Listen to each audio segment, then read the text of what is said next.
ल 62 को गरौँ न पहिला है।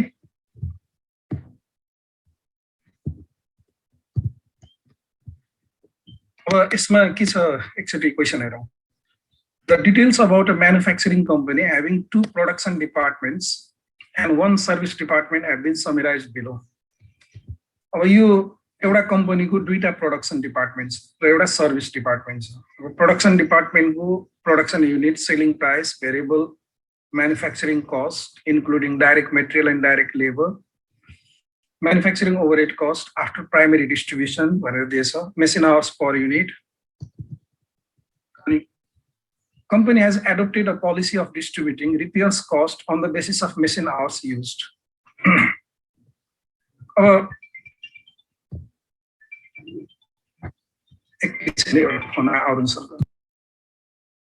डिसिजन दिनुपर्नेछ।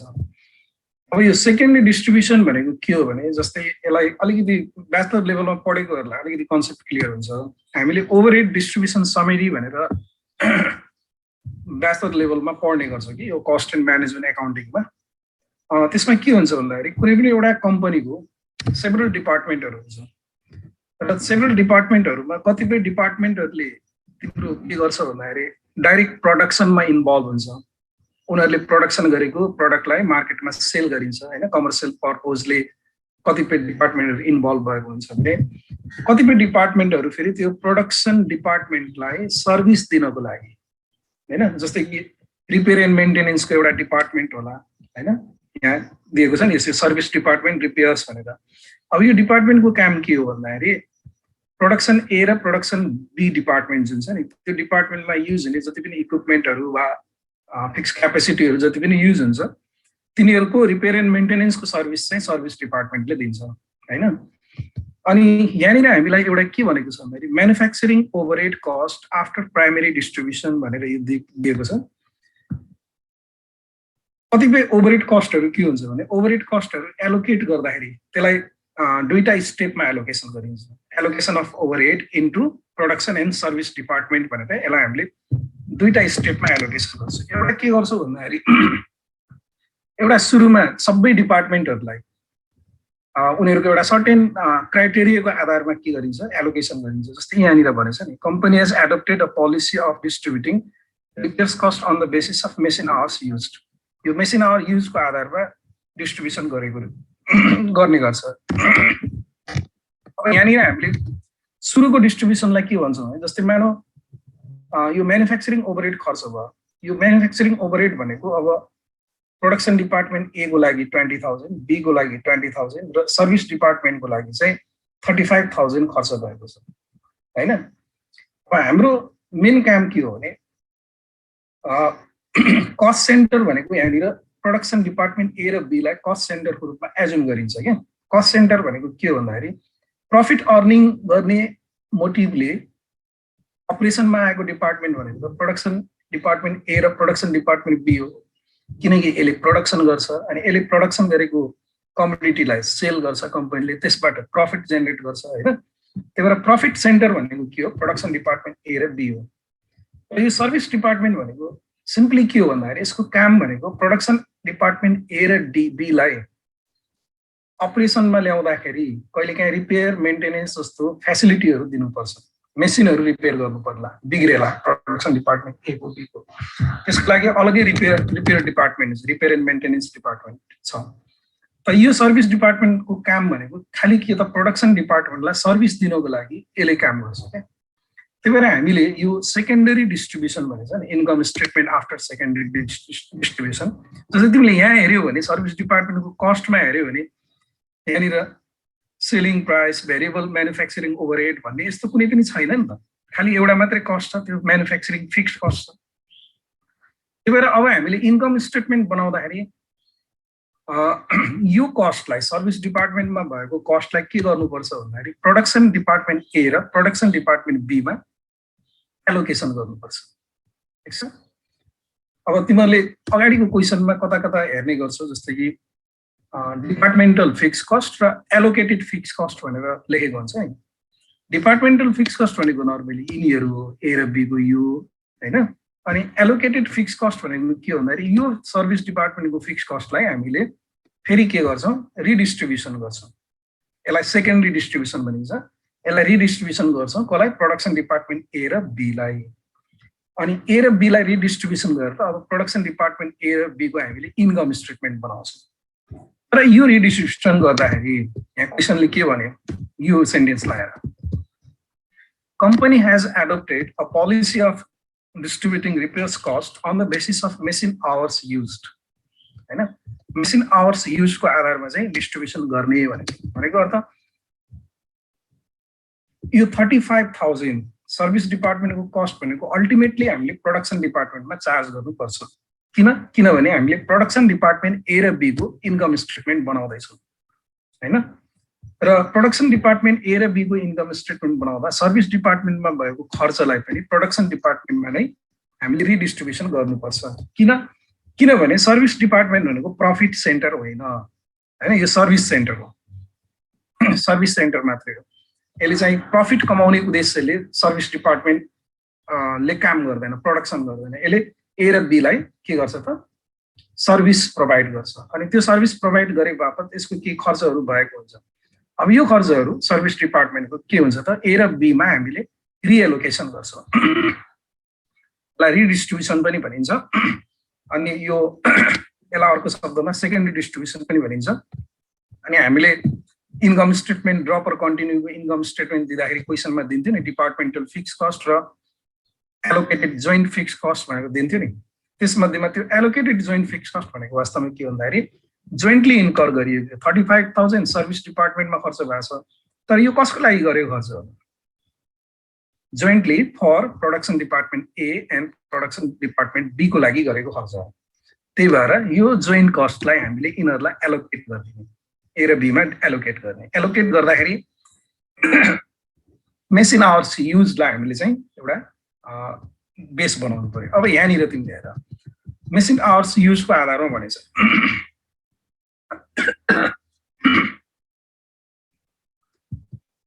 अब यो यसको लागि हामीले पहिला machine hours in production department ए हामीले प्रोडक्सन डिपार्टमेन्ट ए मा मेसिन आवर युज चाहिँ कति भयो यो निकाल्छौं जस्तै कि फर इक्जाम्पल माथि टेबलमा हेर्यो भने तिमीहरुले एउटा कुरा के भेट्छौ प्रोडक्सन डिपार्टमेन्ट ए मा मेसिन आवर पर युनिट भनेर 1 मेसिन आवर दिएको छ 1 युनिट प्रोडक्सन गर्दाखेरि 1 मेसिन आवर लाग्छ भनेपछि यसले प्रोडक्सन कति गरेको छ 10000 युनिट भनेपछि 10000 युनिटको लागि कति लाग्ने भयो त 1 machine hour per unit multiplied by 10000 units equal to यसको रुट हुने भयो 10000 machine hour production department A मा युज भएको टोटल मेसिन आवर त्यस्तै गरी machine hour hours used in production department B is equal to production department B मा चाहिँ हाम्रो हेरौँ है 0.75 मेसिन आवर युज भएको छ पर युनिट को लागि र यसको टोटल प्रोडक्सन कति छ टोटल प्रोडक्सन 10000 छ भनेपछि हामीले के गर्ने त 0.75 machine hour multiplied by 10,000 units equal to 7,500 machine hours. अब यसरी हाम्रो टोटल मेसिन आवर कति भयो त टोटल मसिन आवर्स भनेको 10,000 plus 7,500 equal to 17,500 machine hour total अब यो कसरी बुझ्नु पर्छ भने यो टोटल मसिन आवर 17,500 जुन लागेको छ यो रेट गर्नु यो भनेको प्रोडक्सन डिपार्टमेन्ट ए र बी मा टोटल 17,500 मेसिन आवर युज भएको ए र बी मा अब यो सर्भिस डिपार्टमेन्टले जुन 35,000 खर्च गरेको छ नि म्यानुफ्याक्चरिङ ओभरहेड यो भनेको प्रोडक्सन डिपार्टमेन्ट ए र बी लाई सर्भिस दिनको लागि गरेको खर्च हो र यो खर्चलाई हामीले मेसिन आवरको आधारमा एलोकेट गर्ने भनेपछि टोटल 35,000 खर्च भयो। त्यो खर्च ए र बी लाई सर्भिस दिनको लागि गरेको म्यानुफ्याक्चरिङ ओभरहेड हैन। र त्यसमा ए र बी मा टोटल 17,500 मेसिन आवर अपरेसन भएको छ भनेपछि पर मेसिन आवर को म्यानुफ्याक्चरिङ ओभरहेड के हुन्छ त?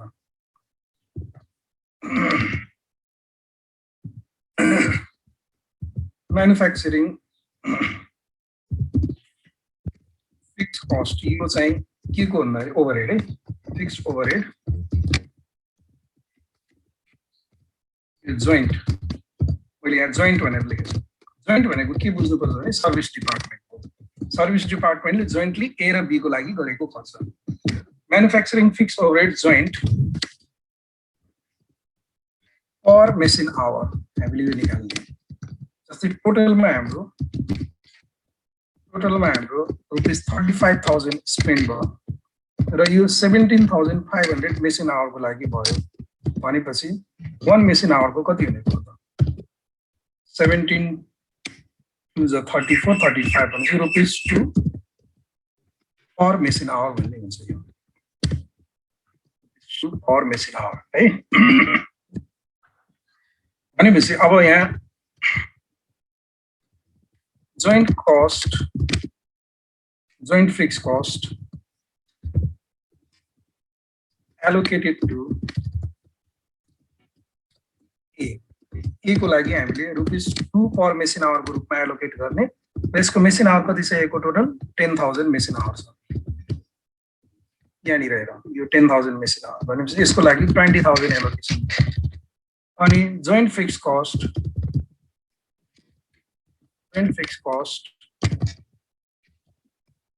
allocated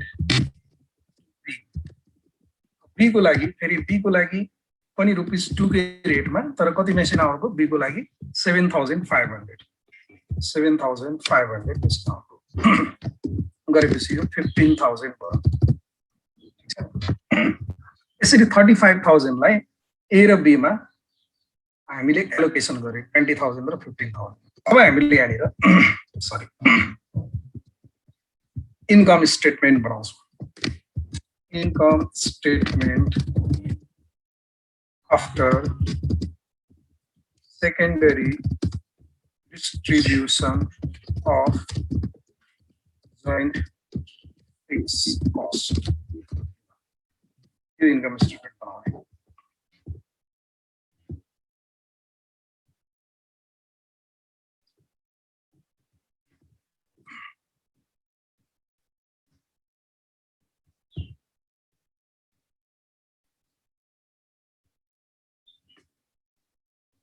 अब हाम्रो दुईटा डिपार्टमेन्ट छ, एउटा डिपार्टमेन्ट ए अर्को डिपार्टमेन्ट बी हैन। अब इन्कम स्टेटमेन्ट बनाउनु भनेको sales minus variable cost minus fix cost गरेर contribution margin net income calculation गर्ने। अब यसको लागि हामीले यहाँनिर सेल्स युनिट्स, यसको पनि 10,000 युनिट सेल्स भएको छ, इसको पनि 10,000 युनिट सेल्स भएको छ है। अब हामीले सेल्स रेभेन्यू निकाल्छौँ। सेल्स रेभेन्यू माथि क्वेसनमा हेरौँ एक्चुअली। सेल्स रेभेन्यू यो सेलिङ प्राइस पर युनिट चाहिँ 20 र 15 को रेटमा छ। ए को 20 बी को 15 है। अब सेल्स रेभेन्यू के भयो भन्दाखेरि at the rate of rupees 20 and at the rate of rupees 15 गर्ने। 20 भनेको ए को लागि, 15 भनेको बी को लागि। 10,000 युनिट को 20 रुपीस को रेटमा कति भयो? 2 लाख हो। अनि त्यस्तै गरी 10,000 युनिट को 15 को रूपमा कति भयो? 1,50,000 है त।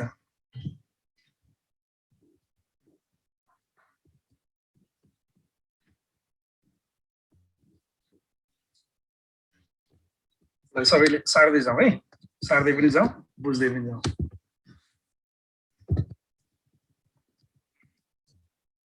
सेल्स रेभेन्यू, अब सेल्स रेभेन्यू पछि हामीले यहाँनिर के गर्छौँ? लेस भेरिएबल कस्ट घटाउँछौँ। Less variable cost. अब भेरिएबल कस्टको इन्फर्मेसन पनि यहाँ क्वेसनमा दिएको छ। भेरिएबल म्यानुफ्याक्चरिङ कस्ट चाहिँ 15 र 12 को रेटमा छ। At the rate of ₹15 and ₹12, है 15 को रेटमा यो के भयो 10,000 इन्टु 1,50,000 भयो अनि 12 को रेटमा यो 1,20,000 भयो। अब यसलाई हामीले just recalculate contribution margin.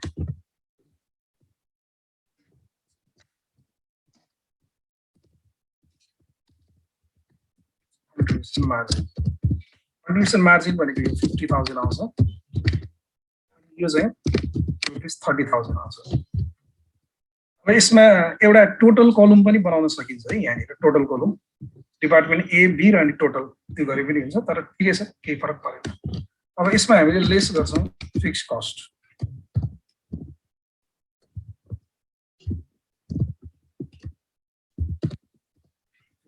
Fix manufacturing cost भने ओभरहेड।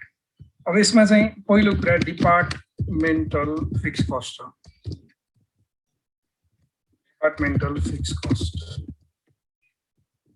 डिपार्टमेन्टल फिक्स कस्ट भनेको प्रोडक्सन डिपार्टमेन्ट ए र प्रोडक्सन डिपार्टमेन्ट बी को फिक्स कस्ट चाहिँ यो दिएको छ यहाँनिर 20,000 20,000 हैन। अब यो 35,000 सर्भिस डिपार्टमेन्टको, तर यो यसलाई हामीले के गर्यौं ए र बी मा एलोकेट गर्यौं, रिएलोकेसन गर्यौं हैन। त्यही भएर डिपार्टमेन्टल फिक्स कस्ट भनेर 20,000 20,000 ए र बी को लागि लेख्ने हो है। 20,000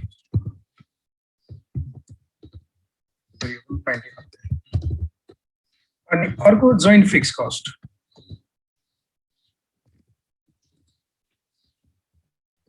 जोइन्ट फिक्स कस्ट भनेर हामीले यहाँ एलोकेट गरेछौं यो 20,000 ए लाई हैन, अनि यो 15,000 बी लाई यो लेख्ने हो 20,000 15,000। सर एलोकेटेड फिक्स कस्ट भनेको नि जोइन्ट कस्ट नै हो नि आमा। त्यही हो, जोइन्ट कस्टलाई नै एलोकेसन गर्ने हो नि त। एलोकेसन गर्नेको अर्थ नि जोइन्ट ला हो, किनभने त्यो हटा पनि एभोइड गर्न नसक्ने भनेको चाहिँ एलोकेटेड हैन हो। सेपरेबल हुँदैन कि, सेपरेबल नभएको हुनाले, सेपरेट स्पेन्डिङ नभएको हुनाले त्यसलाई हामीले के गरेको कुनै एउटा कमन बेसिसमा एलोकेसन गरेको। अब यहाँनिर यो क्वेसनले भने अनुसार त्यो कमन बेसिस भनेको हामीले के युज गरेछौं म्यानुफ्याक्चरिङ मेसिन आवर युज गरेका छौं, त्यही हो। अब यसलाई नेट इन्कम निकालौं। Okay, now we calculate net income. Net income भनेको यो कन्ट्रिब्युसन मार्जिनमा चाहिँ घटाइदिनु पर्यो हैन, यो दुईटा घटाइदिनु कति आउँछ। डिपार्टमेन्टल फिक्स कस्ट र जोइन्ट फिक्स कस्ट घटाउँदा यसको 10,000 आउने भयो, यो 10,000 र यसको 35 भनेपछि नेगेटिभ आउने हो -5,000। इन्कम स्टेटमेन्ट यो भयो। अब यो इन्कम स्टेटमेन्टले हामीलाई के देखायो भन्दाखेरि डिपार्टमेन्ट ए चाहिँ प्रफिटेबल छ अनि डिपार्टमेन्ट बी चाहिँ अनप्रफिटेबल छ। अब क्वेसन यहाँनिर बी नम्बरमा सोधेको छ यसको सेकेन्ड पार्टमा। यसमा differential income statement to suggest that management should or should not drop product B. अब म्यानेजमेन्टले प्रोडक्ट बी लाई ड्रप गर्ने कि नगर्ने भनेर सोधेको छ। अब नर्मली के हुन्छ भन्दाखेरि अब डिफरेन्शियल बनाउनको लागि त यहाँ यो टोटल भन्ने एउटा कलम राख्नुपर्छ। मैले यहाँ भुले त्यो गरिदिइहालौँ, केही फरक पर्दैन। साइडमा लेख्छु, तिमीहरूले यसो साइडमा लेख है। इन्सर्ट कलम टु द राइट टोटल।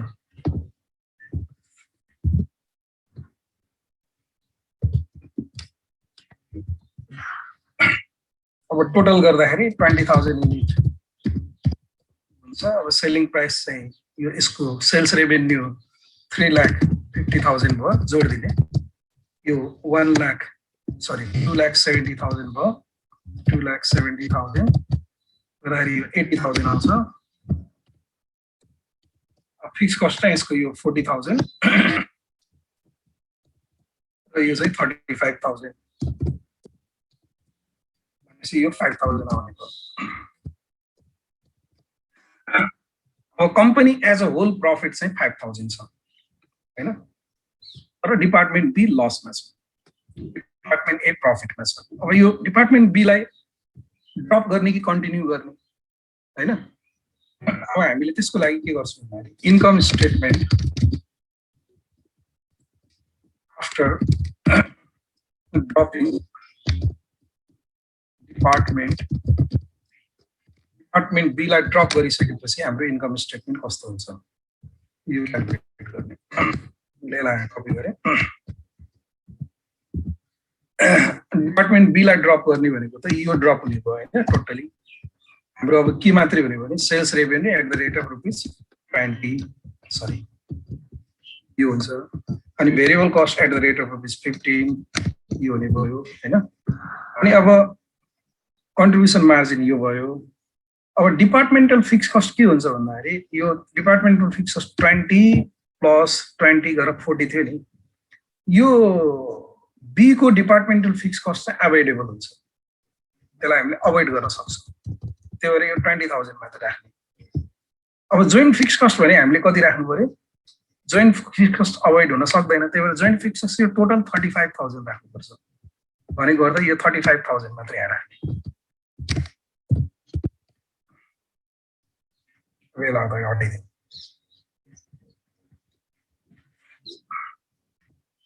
अब यो गर्दाखेरि कति भयो त यहाँ चाहिँ लस भयो 5,000। अब यो के देखाउँछ त, यदि हामीले डिपार्टमेन्ट बी लाई डिस्कन्टिन्यू गर्यो भने कम्पनी एज अ होल लाई 5,000 लस हुन्छ भनेको प्रफिट उसको कतिले घट्ने भयो 5,000 पोजिटिभबाट कम्पनी एज अ होलको प्रफिट 5,000 पोजिटिभबाट 5,000 नेगेटिभ भयो भने प्रफिट कतिले डिक्लाइन भयो 10,000 ले डिक्लाइन भयो हैन र। 5,000 पोजिटिभबाट 5,000 नेगेटिभ हुनु भनेको कति 10,000 ले डिक्लाइन भयो हैन। त हाम्रो डिसिजन के हुने भयो त, decision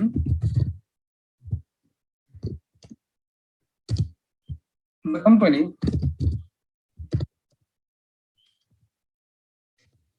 should not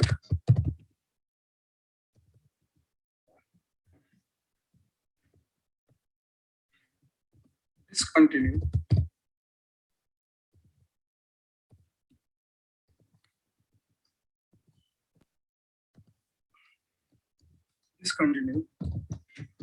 the production department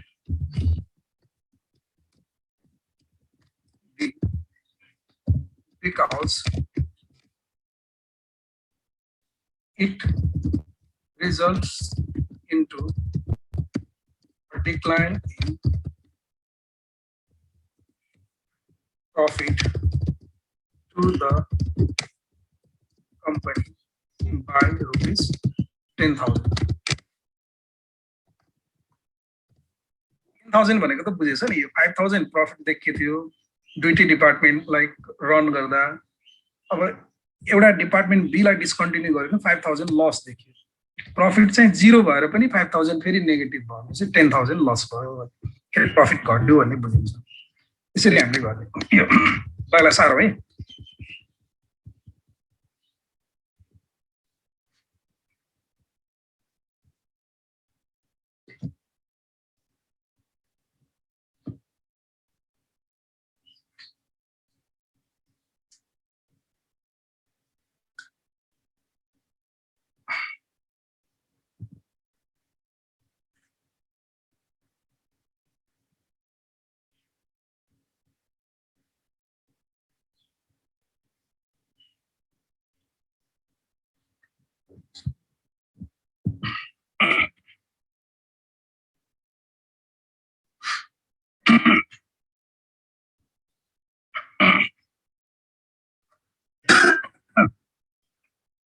okay अगाडि बढौँ।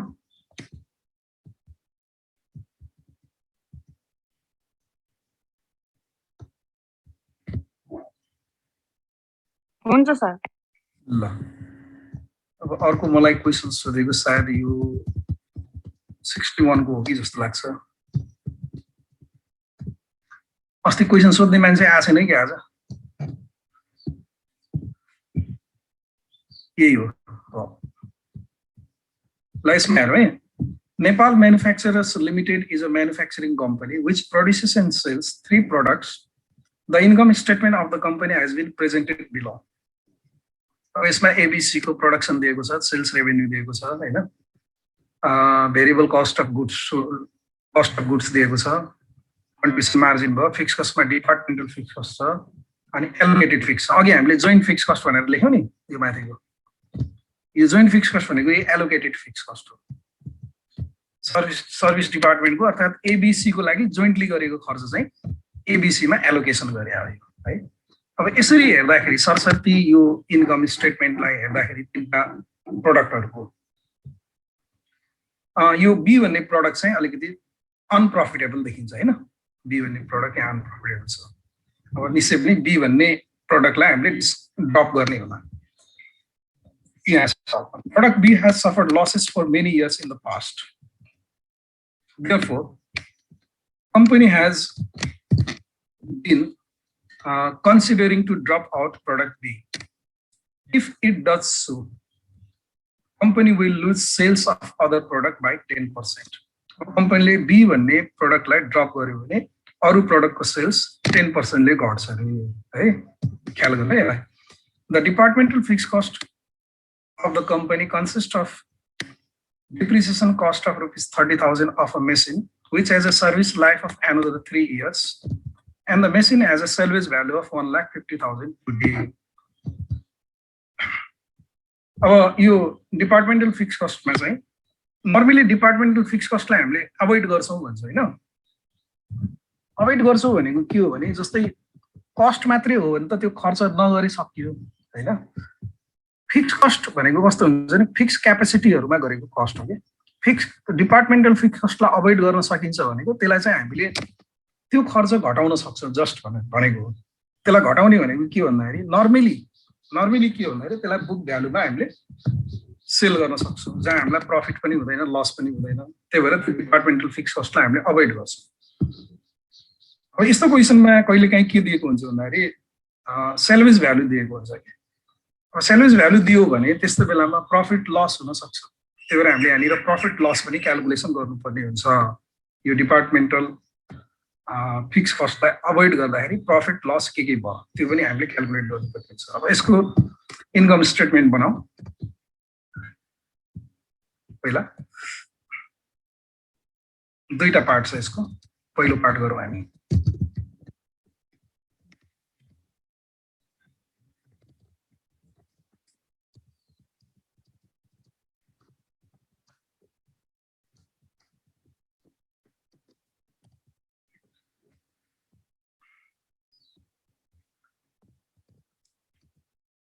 Differential income statement. यस्तो गरौँ, income statement after dropping product. अब प्रोडक्ट बी लाई ड्रप गरेपछि मैले यो टेबल चाहिँ यहाँ कपी गरेर ल्याउँछु है। त्यही टेबल बनाइरहनु पर्छ।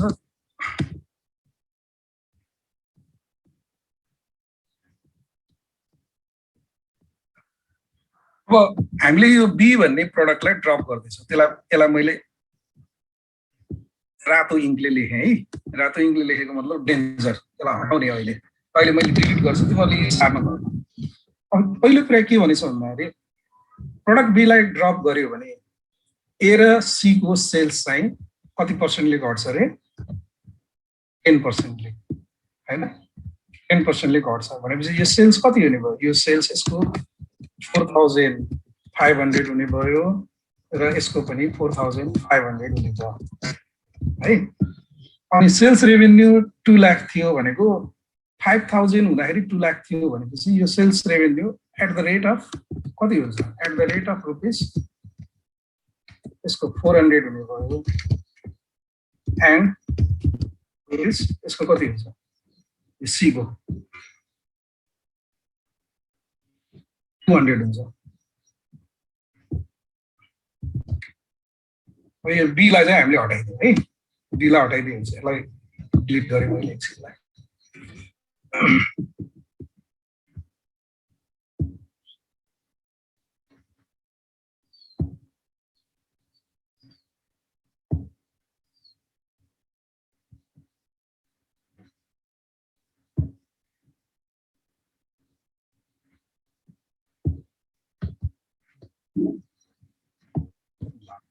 अब यहाँनिर है यो 400 र 200 कसरी आयो भनेपछि यसलाई माथिको टेबलमा हेरे पनि भयो हो।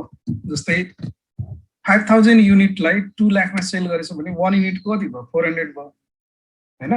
अनि त्यस्तै गरी यो 5000 युनिटलाई 1 लाखमा सेल गरेको छ भने 1 युनिटको कति भयो 200 भयो। त्यसरी सेलिङ प्राइस निकालेको। अनि भेरिएबल कस्ट निकाल्दाखेरि फेरि हामीले यहाँबाट 5000 1 लाख भनेपछि 200 हुन्छ। 5000 युनिटको 1 लाख भेरिएबल कस्ट भनेपछि 1 युनिटको कति भयो 200 भयो। अनि 5000 युनिटको 50000 भनेपछि 1 युनिटको 100 भयो। भेरिएबल कस्ट 200 र 100 हुन्छ। अब यसलाई हामीले करेक्सन गरौँ है। अब 400 into 4500 गर्दाखेरि यो तिम्रो 400 को 16 400 1,80,000 आउँछ। 200 into 4500 गर्दा यो 90,000 आउँछ। यो टोटलमा कति भयो यो 9,000 भयो। 9,000 भयो। यो चाहिँ 2,70,000 भयो। ठीक छ। अनि भेरिएबल कस्ट चाहिँ हाम्रो के छ भेरिएबल कस्ट चाहिँ variable cost at the rate of rupees क्या अरे 200 and rupees 100 A र B को A र C को 4500 into 200 गरे 90,000 आउँछ।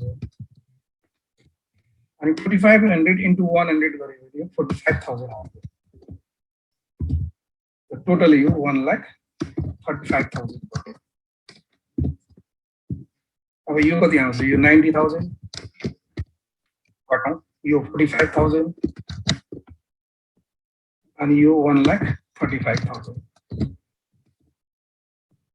अब फिक्स कस्टमा हामीले डिपार्टमेन्टल फिक्स कस्टलाई त अभोइड गर्छौं हैन। त्यही भएर यो बी को हुँदैन ए र सी को मात्रै हुने 30 + 20 गरेर हाम्रो कति हो यो चाहिँ 50 हुने भयो। नर्मली अब यो सर हजुर त्यो भेरिएबल कस्टको के हजुरले त्यो 200 र 14500 सम्म मल्टिप्लाई गर्नु भएको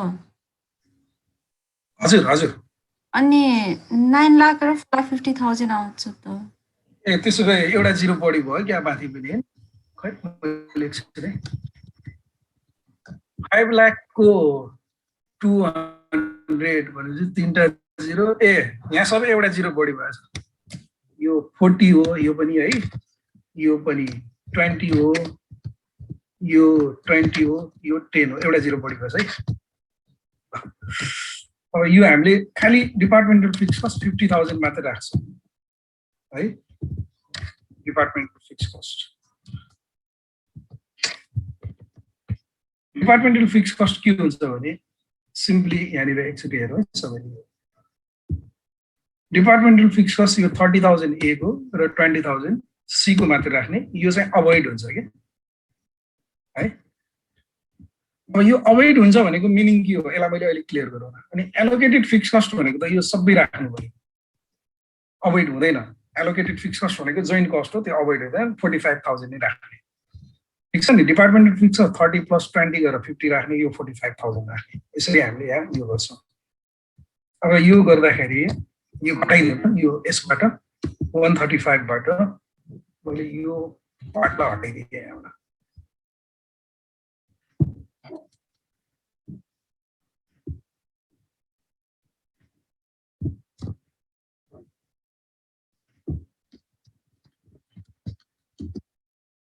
ल अब यहाँनिर यो घटाउँदा कति आउँछ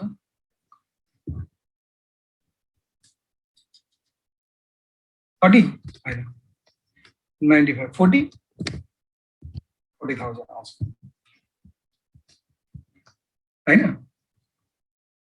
त 40,000 ल यति लेखौँ त पहिला अनि त्यसपछि माथि जान्छौँ।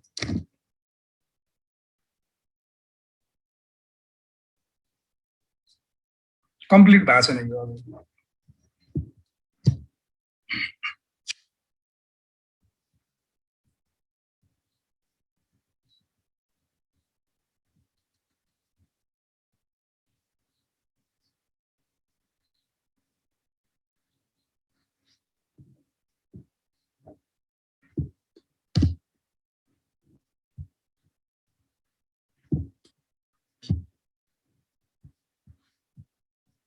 ल माथि क्वेसनमा जाउँ है एकचोटि। अब यो क्वेसनको यो सेन्टेन्स लाएर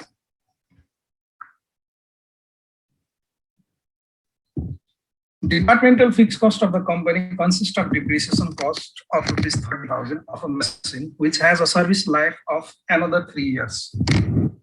हैन यसको 3 वर्ष अझै सर्भिस लाइफ छ। त्यसमा डिपार्टमेन्टल फिक्स कस्टमा एउटा यस्तो मसिन थियो जसको डिप्रिसिएसन हामीले 30,000 चार्ज गर्छौं र त्यसको सर्भिस लाइफ अझै 3 वर्ष बाँकी छ र त्यसको अहिलेको सेल्वेज भ्यालु कति छ? सेल्वेज भ्यालु भनेको यो क्याश सेल्वेज भ्यालु भनौँ है 1,50,000 छ। अब हामीले यहाँ के गर्ने हो भनेपछि एकछिनको लागि त्यो मेसिनको बुक सेल्वेज भ्यालु हामीले यहाँ क्याल्कुलेट गर्नुपर्छ। जस्तै 1 वर्षको डिप्रिसिएसन 30,000 चार्ज गर्छ, अझै त्यसको 3 वर्ष बाँकी छ भने 3 इयर्स 3 वर्ष बाँकी छ भनेपछि के हुने भयो? Salvage value 90,000। अब यो आजको डेटमा त्यो मसिनको बुक सेल्वेज भ्यालु 90,000 छ। त्यसलाई हामीले बजारमा बेच्यो भने कति आउँछ रे? 1,50,000 आउँछ भनेपछि यहाँनिर प्रफिट कति हुने भयो त? Profit on sale of is 1,50,000 minus rupees 90,000. यो 60,000 60,000 आजको डेटमा हामीलाई प्रफिट हुन्छ। अब के हुन्छ भन्दाखेरि अब यो माथि एकचोटि सबैले आएर है यो मेसिनको के रे कहाँको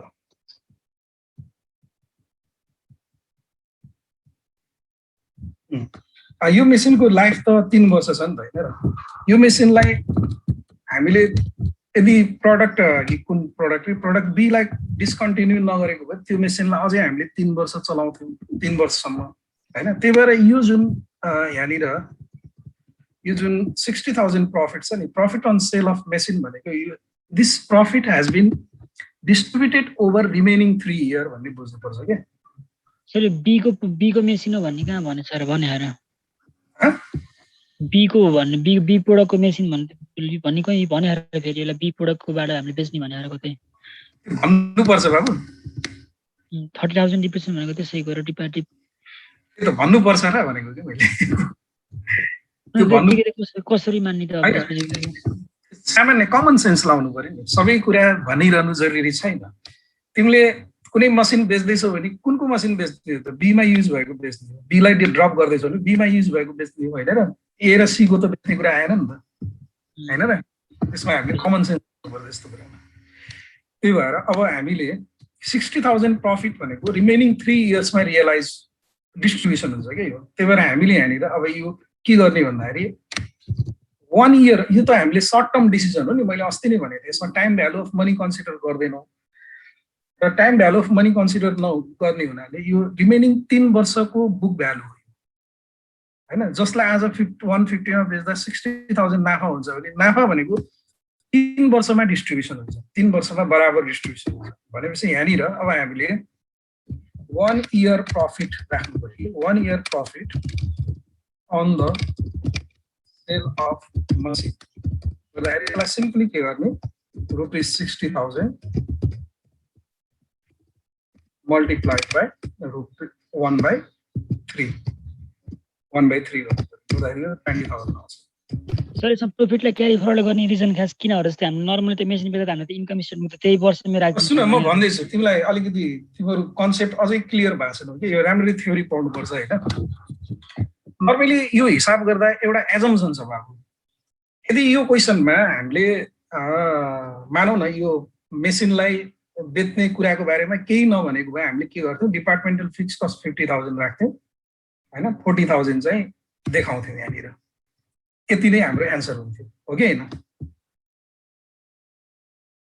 कुरो बुझिरहेको छ नि अमृत? बुझेछु। यति नै हाम्रो एन्सर हुन्थ्यो यदि यो मेसिनलाई बेचेको इन्फर्मेसन नभएको भए। र यो एन्सर लेख्ने बेलामा हाम्रो एजम्पसन के हुन्थ्यो भन्दाखेरि जुन डिपार्टमेन्टल फिक्स कस्ट छ नि त्यसमा यदि कुनै मसिनहरू छ डिप्रिसिएसन भएको भने त्यो मसिनहरूलाई हामीले त्यसको सेल्वेज भ्यालुमा नै डिस्प्याच गर्थ्यौँ भन्ने एजम्सन हो के त्यो सेल्वेज भ्यालुमा नै त्यसलाई हामीले डिस्प्याच गर्थ्यौँ सेल्वेज भ्यालुमा डिस्प्याच गर्दाखेरि हामीलाई न प्रफिट हुन्छ न लस हुन्छ त्यही भएर त्यो देखाइदियो कारण अब यहाँनिर बुक सेल्वेज भ्यालुमा डिस्प्याच गरिन्छ भन्ने एजम्सन अर्थात् यसलाई यसरी बुझ्नु पर्यो हामीले चाहिँ कस्ट खर्च त हामीले खर्च नगरे बत्ने भयो होइन कतिपय खर्चहरू जस्तै मानव फिक्स कस्ट भनेको खालि मसिन मात्रै हुँदैन नि स्टाफ होला यो तिमीले कुरा यहाँ यसरी बुझ्नु पर्यो यसलाई म माथि ल है अब अझै मैले क्लियरली एक्सप्लेन गर्दाखेरि यो 40,000 मा 30,000 डिप्रिसिएसन हो अरु 10,000 के हो अरु फिक्स कस्ट हो अरु के फिक्स कस्टहरु मानव त्यहाँ सुपरभाइजर राखेको थियो डिपार्टमेन्ट बी मा अब त्यो डिपार्टमेन्ट बी ड्रप भयो र उलाई राख्ने ठाउँ भएन भने उलाई हामीले नर्मली के गर्न सक्छौं निकाल्न सक्छौं हैन अब मतलब पार्ट टाइम वर्कर राखेको वा कन्ट्र्याक्टमा राखेकोलाई त हामीले जहिले पनि कन्ट्र्याक्ट टर्मिनेट गर्न सक्छौं नि त त्यो 10,000 त्यसको लागि मानव एकछिनको लागि सुपरभाइजरको लागि खर्च भएको थियो कन्ट्र्याक्टमा एपोइन्टमेन्ट भएको त्यो 10,000 उसको लागि भयो अनि बाँकी रह्यो 30,000 त्यो 30,000 भनेको डिप्रिसिएसन हैन त्यो 30,000 डिप्रिसिएसन काट्ने मेसिन त्यो मेसिनलाई हामीले बुक भ्यालुमा नै बेच्छौं भनेपछि त्यहाँनिर प्रफिट पनि हुँदैन लस पनि हुँदैन अब यो पार्टले के गर्दियो भने त्यो कुरालाई अलिकति यहाँनिर काट्यो के त्यो कुरालाई के काट्यो भने यो 40,000 मा 30,000 डिप्रिसिएसन छ एउटा यस्तो मसिनको जसको सर्भिस लाइफ अझै 3 वर्ष बाँकी छ त्यसलाई आज हामीले 1,50,000 मा सेल गर्न सक्छौं यो 40,000 मध्ये 30,000 है बाँकी 10,000 चाहिँ मानौ के हो 10,000 चाहिँ त्यो कन्ट्र्याक्ट वर्करलाई दिएको कन्ट्र्याक्ट सुपरभाइजरलाई दिएको स्यालेरी हो अब उसको कन्ट्र्याक्ट टर्मिनेट गरिदिन्छौ त्यो 10,000 हाम्रो त्यसै पनि सेभ हुने भयो त्यहाँबाट अब बाँकी रह्यो 30,000 हाम्रो कसरी यहाँनिर आएन भन्दाखेरि तिमीले प्रफिटलाई मात्र राख्यौ नि त यहाँनिर हैन प्रफिट 30,000 यो भनेको 3 वर्षमा डिप्रिसिएसन कट्दाखेरि यसको बुक भ्यालु 90,000 हुन्छ आज अनि त्यो 90,000 बुक भ्यालु भएकोलाई 150 मा बेच्दा प्रफिट भनेको 20,000 आउने भयो तिमीले यहाँनिर प्रफिटलाई मात्र लेख्यौ सेल्स रेभेन्यू मतलब मेसिनको सेलिङ प्राइस सेल्वेज भ्यालु के क्याश सेल्वेज भ्यालु र बुक सेल्वेज भ्यालु भनेको कस्ट हो त्यो बुक सेल्वेज भ्यालुलाई घटाएर तिमीले प्रफिटलाई मात्र लेख्यौ भनेपछि यहाँ त्यो हामीले डाइरेक्ट प्रफिटको इम्प्याक्ट दियो भने के गर्नु परेन माथिको ल मतलब यो प्रफिट नहुँदा र यो हुँदामा फरक के हुने भयो भन्दाखेरि सेल गरेको अवस्थामा हामीले प्रफिटलाई मात्रै काउन्ट गर्छौं वा लसलाई मात्रै काउन्ट गर्छौं अनि सेल नभनेको अवस्थामा हामीले के गर्छौं त यसलाई पनि काउन्ट गर्दैनौं मतलब डिप्रिसिएसन वा त्यो फिक्स कस्टलाई अभोइड गरिदिन्छौं त्यो फिक्स कस्ट सेल्वेज भ्यालुमा नै डिप्रिसिएसन छ भने पनि त्यो बुक सेल्वेज भ्यालुमा नै त्यो सेल हुन्छ भन्ने एजम्सनमा त्यसको प्रफिट लस केही पनि हुँदैन जिरो हुन्छ त्यही भएर त्यहाँनिर त्यस्तो केसमा जेनरल केसमा नदेखाउने कारण त्यो हो र यो केसमा हामीले अनि प्रफिटलाई मात्र देखाउँछौँ बुझ्यो नि त्यही भएर अब हामीले यो प्रफिट ओभर 1 इयर ल्याउँदाखेरि net income before profit on sale of machine यो 40,000 भयो अनि यसमा हामीले एड गर्छौं profit on sale of machine sale of machine 1 year भयो 1 इयरको प्रफिट मात्र राख्ने 20,000 गर्दाखेरि अब यहाँनिर नेट इन्कम हाम्रो आउनु भयो 60,000 आयो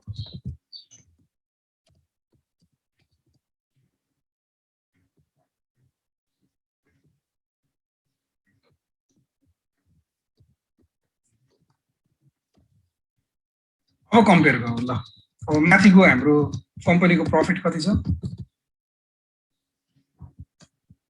माथि कम्पनीको प्रफिट चाहिँ एकचोटि टेबल हेरेर है 65,000 छ र अहिले प्रोडक्ट बी लाई ड्रप गर्दाखेरि प्रफिट कति भयो 60,000 भयो भनेपछि प्रफिट प्रोडक्ट बी लाई ड्रप गर्ने व्हाट इज द डिसिजन के हुन्छ डिसिजन हाम्रो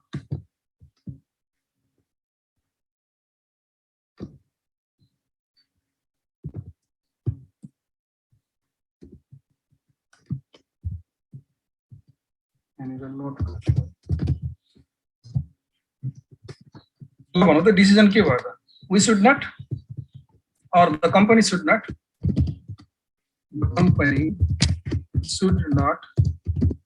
drop product because it reduces profit to the company. It reduces profit to the company by for the 65 to 60 भयो 5000 ले बढ्यो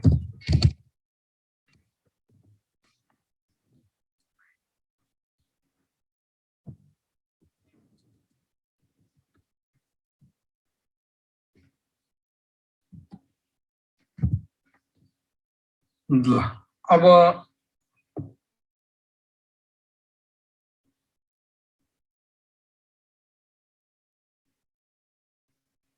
यसको बी पार्ट पनि छ या बी पार्ट हेरौँ है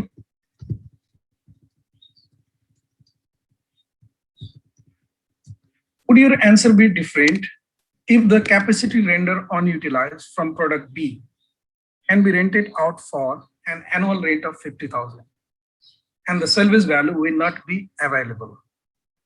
अब यो यस्तो हुन्छ salvage value जुन 1,50,000 available भएको छ नि त्यो त बेचेर available भयो अब त्यो एसेटलाई हामीले बेचेनौँ के त्यसलाई हामीले 50,000 रेन्टमा दियौँ भने 50,000 रेन्टमा दिँदाखेरि ठीक छ नि 50,000 रेन्टमा दिँदाखेरि हाम्रो एन्सर चेन्ज हुन्छ भनेर सोधेछ अहिले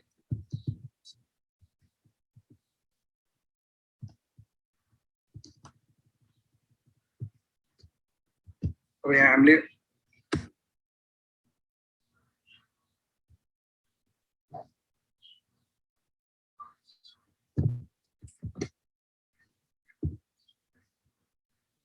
क्वेसनलाई एन्सर बनाऊ है ल if the capacity rendered unutilized from product B can be rented out for an annual rent of ₹50,000 यो कन्डिसनमा हैन यो कन्डिसनमा हामीले अलिकति यहाँनिर हेरौँ सबैले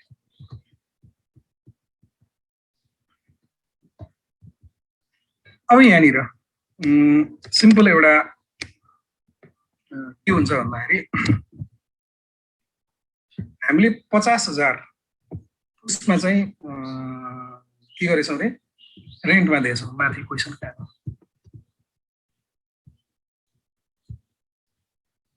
50,000 हामीले रेन्टमा दिएछौँ ठीक छ नि अब यो 50,000 रेन्टमा दिने बित्तिकै यसको इम्प्याक्ट केमा पर्छ होला भन्नु त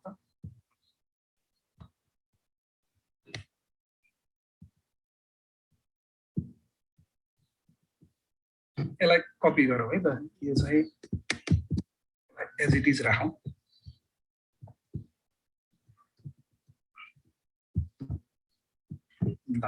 ल यहाँनिर के चेन्ज हुने भयो त्यस्तो अवस्थामा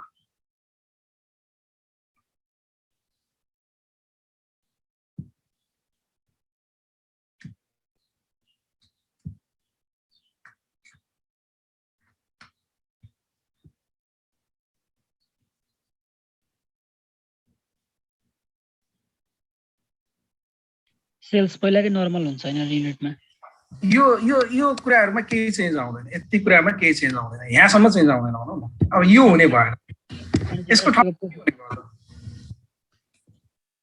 ठाउँमा के हुने भयो 20,000 को ठाउँमा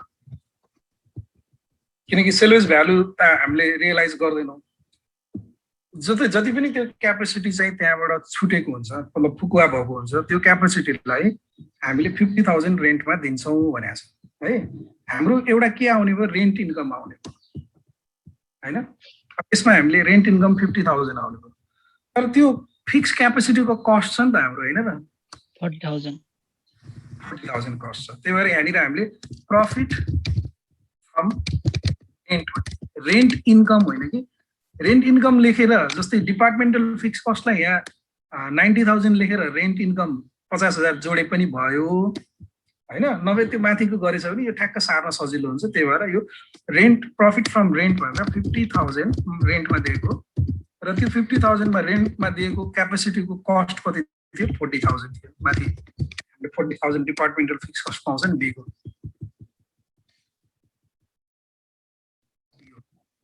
त्यसको कस्ट नै 40,000 थियो हैन भनेपछि अब यहाँनिर हामीलाई कति प्रफिट फ्रम रेन्ट कति हुने भयो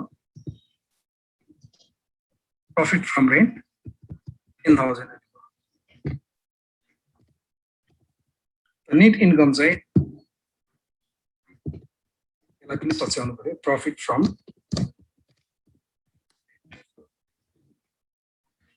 नेट इन्कम कति हुने 50,000 भयो अब यो केसमा के गर्ने त प्रोडक्ट बिललाई सरी के भयो सर त्यो 40,000 किन घटाएको रहेछ टोटल फ्यासिलिटीको कस्ट त 40,000 हो नि त अनि त्यो अर्कोलाई रेन्टमा दिएपछि उसँग लाग्ने अरु कस्ट 10,000 त घट्नुपर्छ डिप्रेसन मात्र काट्न पर्ने हैन र अरु त यस्तो छ नि तिमीले सुन न जस्तै तिमीले त्यो फ्यासिलिटी कसैलाई रेन्टमा दिन्छौ भने त्यसको सबै तिम्रो इस्टाब्लिशमेन्ट नै दिने हो नि त हैन र मैले त अघि एक्जाम्पलमा एउटा सुपरभाइजरको कस्ट कन्ट्र्याक्टको रूपमा हुन्छ भने अरु प्रकारको फ्यासिलिटी पनि त हुन सक्छ नि त कुरो बुझेनौ अरु प्रकारको फ्यासिलिटी पनि हुन सक्छ त्यसलाई ड्रप नगर्ने के त्यो फ्यासिलिटीलाई नहटाउने जति छ त्यो सबै रेन्टमा दिने होलसेल भनेपछि इफेक्टिभ कस्ट त 40,000 भयो तिमीले खाली मेसिन मात्रै रेन्टमा दिने भन्न खोजे हैन है हजुर अब हामीले डिसिजन यहाँ के भयो त यो केसमा पनि पहिला 65,000 थियो हैन ओरिजिनल प्रफिट अहिले 50,000 छ भनेपछि 15,000 ले प्रफिट घट्छ भनेपछि in this case also the company should not drop the product because it reduces profit by 15,000 हैन पहिला 65,000 थियो अहिले 50,000 15,000 to company as a whole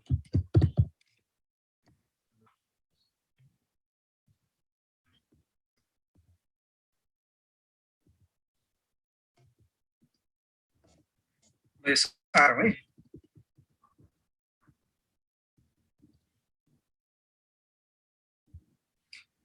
अब सुन न अब एउटा सल्लाह गरौँ अब मैले रिभिजन के टपिकहरु गरे अब तिमीहरुले के पढ्ने हो अब ग्रुपमा पढ्दाखेरि एउटाको एउटा प्रब्लम गरेर साध्य हुँदैन त्यसको लागि त इन्डिभिजुअली आएर सोध्नु पर्यो हैन स्पेसिफिक प्रब्लम के हुन्छ र मोस्ट कमन प्रब्लम अब कुन च्याप्टर पढ्नु ठीक हुन्छ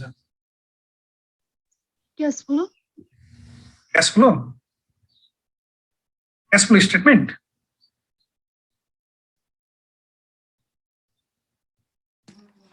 क्याश फ्लो नै हुन्छ ल त्यसो भए अब भोलि हामी क्याश फ्लो पढ्छौँ है त भोलि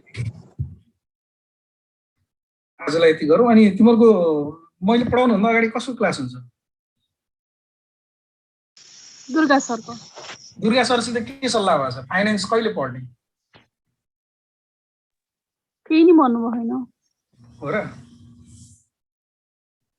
तिमीले सल्लाह गरे होला नि त मलाई जस्तै कन्टिन्यू गर्ने फाइनान्सको क्लास भनेर दुर्गा सरले तपाईसँग सल्लाह यो वीक मात्र पढ्ने भन्नुहुन्छ सर यो वीक भने त तिमी एकाउन्ट मात्रै पढ्ने फाइनान्स पढ्नु पर्दैन भने त ठिकै छ हैन फाइनान्स पढ्नु पर्छ भने दुर्गा सरसित सल्लाह गर है अब कुन अघि क्लासमा चाहिँ कुरा भएको मात्रै के भयो थियो त्यही यो वीक सम्म पढ्ने भन्ने सम्म मात्रै कुरा भयो यो वीक त भोलि मात्र हो नि तिमीलाई पढ्नु पर्दैन र फर्स्ट सेमको हो के यो हैन फोर्थको हैन